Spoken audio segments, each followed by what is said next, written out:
Good afternoon to the learners and parents. I hope that you're doing well during the course of the lockdown and keeping yourselves very safe. All right, I'm Alicia Haripasad. I'm the English teacher for the grade sixes, and I actually decided that I will start taking some of the lessons through on video by simply just explaining the concepts at least. So it does assist the parents and the learners in completing the worksheets that I uploaded on the ITSI platform. Now, if you remember correctly, and prior, I think it was on the 16th of March, I did upload a numerous worksheets without the memos because I want the learners to go through the concepts which I've put on ITSI as well prior to that.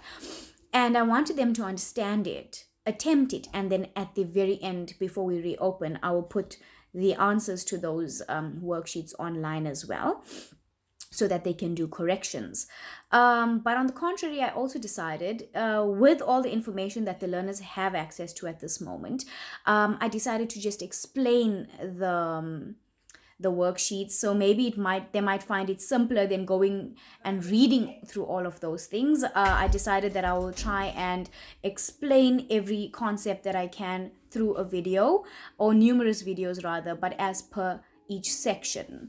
I decided that each section that I will be discussing will be according to the dates of which I've uploaded them. So according to the system on my side, the types of sentences was the first section that was uploaded on the ITSI platform, and that makes simple, compound, and complex sentences. So I'm going to go through the meanings very quickly, and then the learner can obviously check their worksheets and their notes in comparison to everything that I'm explaining right now.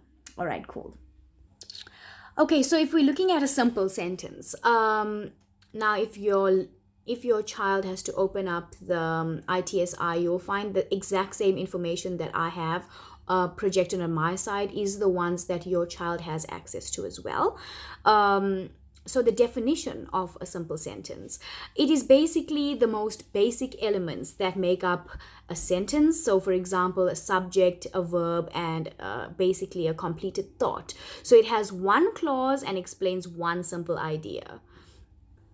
So a simple example of a simple sentence, I am tired. There's only one concept in there. It's a very basic element, it's a very basic sentence, and it describes one thing that's going on. And then if we're looking at the compound sentence, right? A compound sentence basically has two independent clauses, or simple sentences that are joined by a coordinating conjunction. So some of these examples of the conjunctions could be like and, but, or, for, nor, so, or yet. Both clauses can stand on their own, but even if they're not joined by a conjunction. So I'm going to explain an example of that just now. But firstly, we also have to remember a compound sentence is used for more complicated ideas, and it has more than one verb. So an example of that, the dog barked and it woke the baby. So if you look at those sentences without the and, both those sentences can actually stand on their own and make perfect sense. So that's a compound sentence. That's how you know it's a compound sentence. So before the and, the dog barked. That's a perfect sentence on its own. It woke the baby. That's a perfect sentence on its own. But if you using a conjunction like and, it can make it a perfect sentence joined as well. So that makes a compound sentence.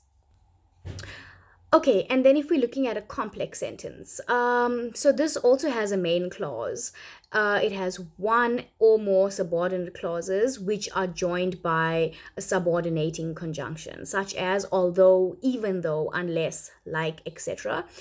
In a complex sentence, the clauses are not equal, and the smaller the clause generally cannot stand on its own. So if you're looking at the smaller clause, it cannot stand on its own. So an example of that would be like, I can't help you unless you tell me what's wrong. So you can see immediately that the second half of that sentence depends on what is being said in the first half of that sentence before the conjunction. So I can't help you, that can stand on its own. But if you're looking at the rest of the sentence, unless you tell me what's wrong, that does not make sense on its own without the first part. That's how you know it's a complex sentence.